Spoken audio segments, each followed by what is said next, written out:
a redo from the live I did last night because it had some technical difficulties. So I feel like this is the one for sure for the same topic.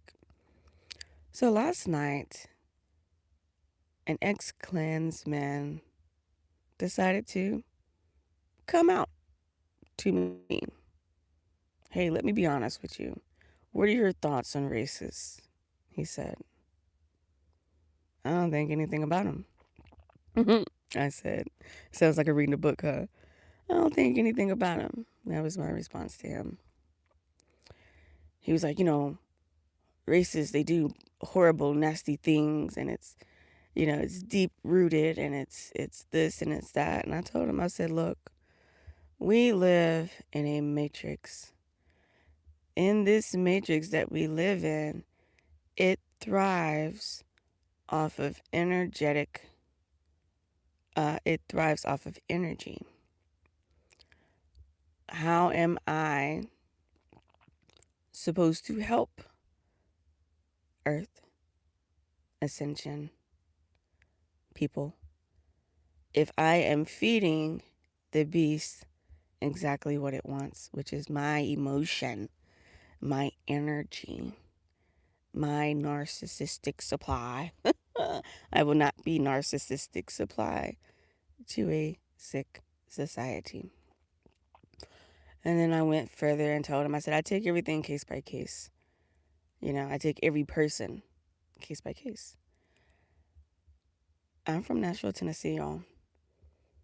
I have experienced racism, and I really recently had a situation at the last job I was in New Mexico, and you would think that it would be the opposite. That it would be just a strictly Tennessee Southern thing. Nah, these bitches out west are raw too. And so, he was asking me, so where are you from? Where are you from? Where are you from? Where are you from? And I've heard this before. Where you from? Where you from? Where you from? Where you from? I've heard this before. So right now in this ascensionary period, you might begin to notice there's not that many prototypes of the opposition. There's not that many. If you really, really listen and observe the people around you, you'll be like, oh, I know that spirit is full of fuck shit. Hell nah, you ain't about to get me. Anyway, back to the story. Where you from? Where you from? Where you from? Where you from? I've heard this before from a racist, right? I told him, I said, Nashville, Tennessee. I said, if you really want to know, my family's from Pulaski. And if you want to know anything about Pulaski, that's where the KKK was founded. And the man that was talking to me last night is the grandson of the Grand Dragon in the KKK. I didn't know they had Grand Dragons. Father Dragon, Son Dragons. I didn't know they had Grand Dragons in the KKK. So he was like, you look up this name. And he gave me the name. I don't remember the fucking name. I don't care. But he said his grandfather was the Grand Dragon and one of the co-founders of the KKK. And I was like, oh, okay. Well, cool. You know what I'm saying? That's you. Like, I'm not thinking nothing about it. And so how did all of this get started? I'm out here in Arizona camping. This guy walks over to my campsite. He knows the lady that I'm camping with. So he walks over with a beer. He's drinking, talking, and he goes to his car, cracks open another beer, drinking, talking. And I'm just like, we're not drinking. Like, we're not doing those activities, sir. But anyway, so back to the story. That was the story, but back to the meat and potatoes. So, yeah, he was like, yeah, he said, I've done some things in Tennessee. And then he went on to tell me that he was an actual skinhead. He's been to jail. He's done all these drugs. He did crack in Nashville. And he was like, darling, do you understand what a skinhead is? I said, yeah, I know exactly. And he was saying just how disgusting and hateful, and he was just so embarrassed of his actions and upset at his actions and the actions of his ancestors. When he thinks of his ancestors, it's yuck and muck there. Hate. People that steal other people's lives, that kill them. And so, okay. So he had asked me, he was like, what are your thoughts on racists? Right? And I told him, I said, I just see it as their own personal inabilities to evolve. And when I said that, he kind of scrunched down. He kind of bawled into himself. We're sitting around a fire now. It wasn't cold, but he was like bawled into himself. I said, I just take it as they can't evolve. They're choosing to not evolve. New Earth is about love, and it's about harmony, and it's not about judgment or competition and all this other stuff. It's their inability to evolve. And he was like, well, do you send them away, with like love and light? Before this conversation even happened, as soon as he stepped foot into our campground, our campsite, my head began to hurt. So I was like, wow, this guy's carrying something heavy. So I casually go to my van and I get out my tuning forks and I began dinging my forks around myself. So it's not a direct, attack on him. And I go to him, hey, would you like your auric field cleansed?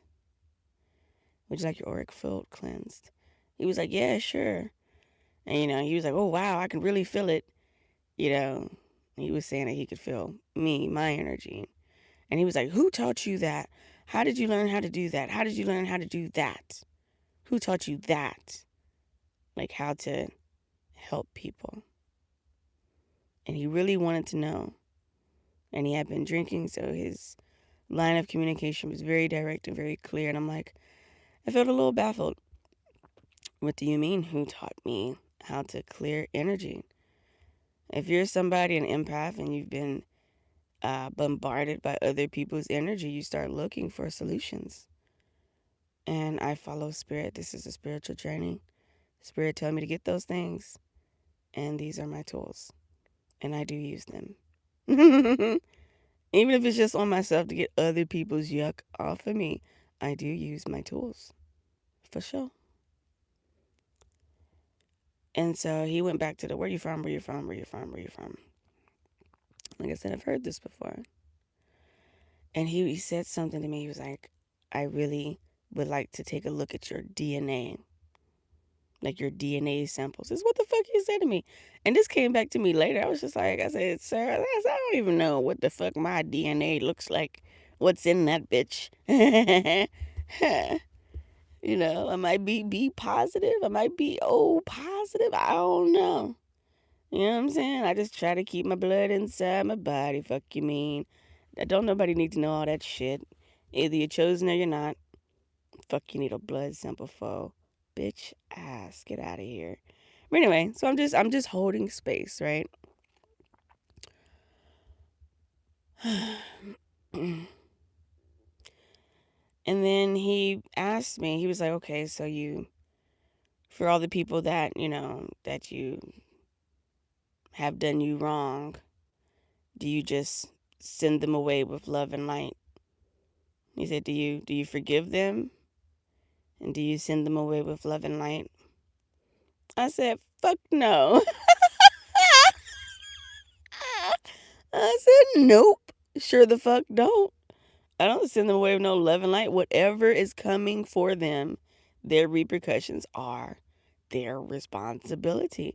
You can't be out here being a motherfucking oogie boogie, the thing that goes bump in the night, actual terror of somebody's reality, and wants to be sent away with love and light.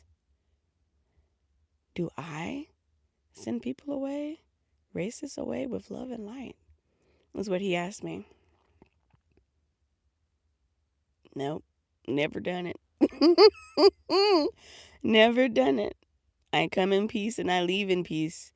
Me personally, and I leave people with their mess. That don't come with me. And I don't care to clean it up. So that was pretty much the conversation. So he ended up, my the lady that I'm camping with, he ended up, she told him before she retired to her van last night, hey, don't pop open that bottle of tequila. Don't fucking do it. We don't drink at our fires. We don't allow drinking. If you want to smoke weed, smoke weed. But we don't drink. I haven't had a drink in a very long time for many different reasons. And so she goes to her van, and then he cracks open the bottle of tequila and takes a swig and starts coughing and coughing and coughing and coughing and coughing. And he was like, you have a knife? Can I have a knife? You have a knife? Because he had a lime. He wanted to cut the lime and drink the lime with the tequila. And I was like, nah. I said, I don't want to give you a knife that's going to encourage drinking, yo. I said, we're not drinking. And this is before I realized he had cracked the bottle open. And so, he just kept taking shots of his freaking tequila. And so I was like, yeah, okay, shit, I'll get you a knife. And when I got him the knife, I told him, I said, look, it's very, very, very, very sharp.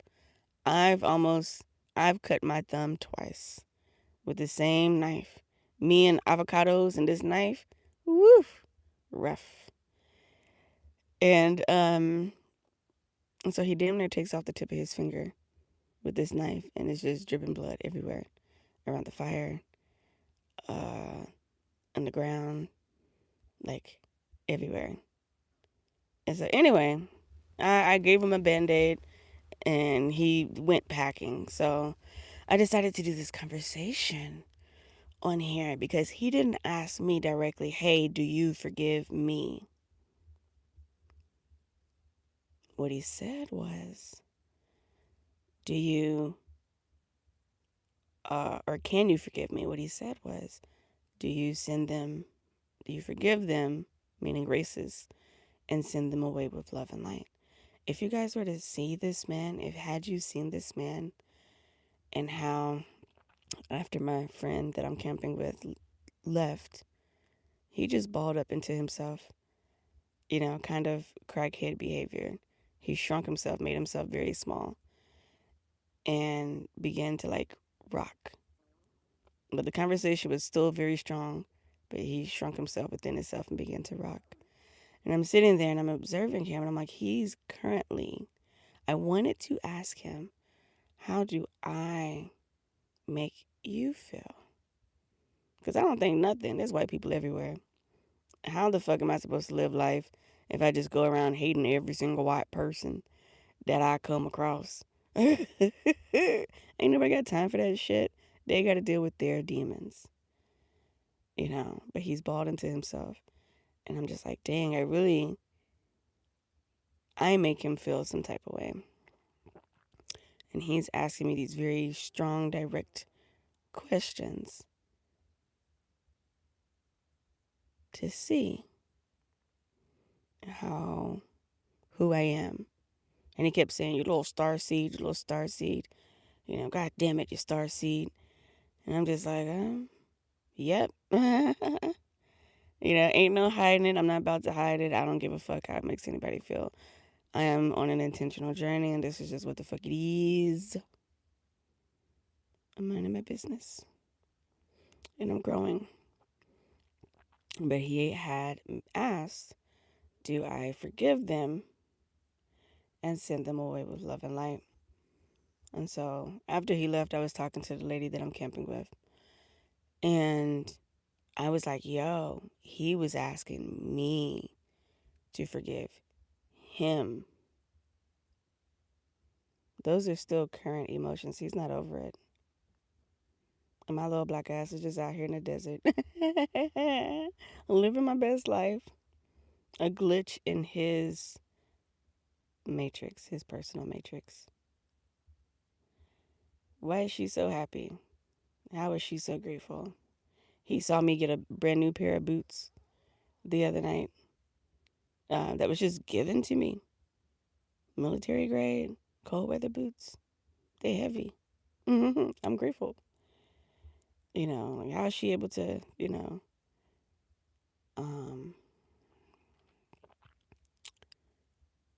You know, like, where did you come from? How did you enter into this space?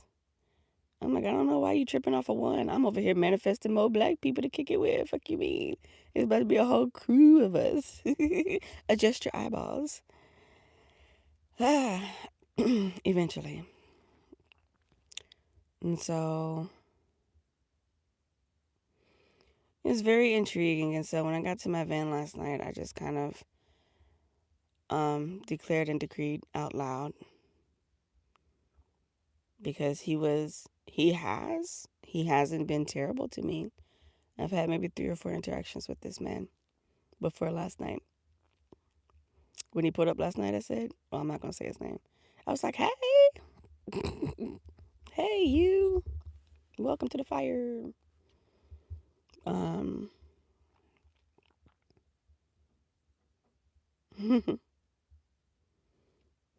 and what else? So yeah, when I got to my van, I used the power of the tongue and intention to do what he asked for, and that is to be forgiven and to be loved. So let me tell you this. Why would you do that? Oh my God. Let me tell you this.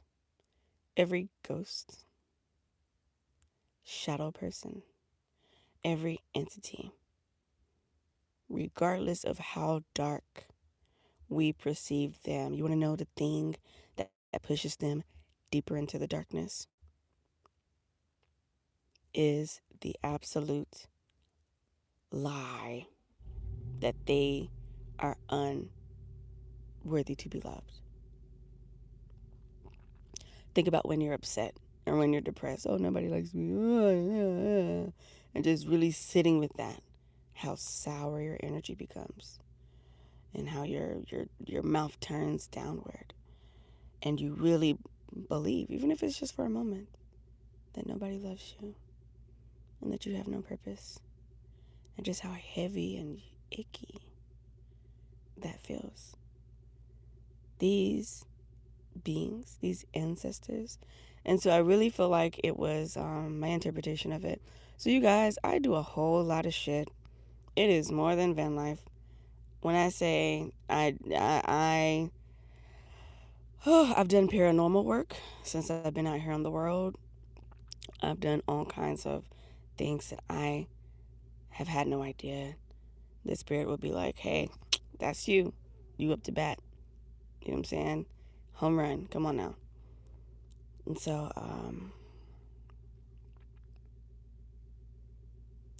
so I took it as his past ancestors speaking through him. And I'm going to explain what I mean. When you die, you lose your ego, you lose your personality, and all the things that would make you disagreeable. You lose all of that. You see everything from a higher lens, a higher perspective lens. And there's something inside of him that's like, hey, you don't have to be like us, what we did. You don't have to do that. And there's a part of him is like family lineage, honor, like that's what we do. This is how we do. They are the enemy. And so I was literally watching this man struggle against himself, curled up, balled up against himself. This guy's in his 40s, probably damn near rubbing on 50 something. He was probably definitely 50 something. He's older than me. For sure. I'm not nowhere near 50. Excuse me. And, so yeah, allowed in my own space and did what he asked for. Something I never thought I would do. It ain't never crossed my mind. I don't be thinking about that shit. Do white people think that black people walk around thinking about the white people that don't like them? No, that's not for me to carry. The guilt, that's what I was saying last night. That's why he was balled up. That was his own personal guilt because he's fighting what he's been taught and how he used to act. He kept saying, I love you, sis. I love you, sis. I love you, sis. To me last night in the conversation. Oh, I love you, sis. Just know I love you. I love you, sis. I love you, sis. I'm like, cool. I love you too. I'm like, I ain't tripping. You know. But I did it. I forgave him, his forefathers. Forefathers. Does anybody else have forefathers? It's just a white people thing. Or maybe it's just how they say it. They have forefathers. Everybody else got ancestors. I don't know. Somebody comment, let me know. How does that work? Because I want to say his ancestors. I'm like, that don't even sound right. His fucking forefathers. Yeah, forefathers. I don't know how these things work. But anyway, so I filled them with love. Imagine that they were a boiling pot on a stove. My love started from the bottom, and it calmed the waters and cooled it all the way to the top.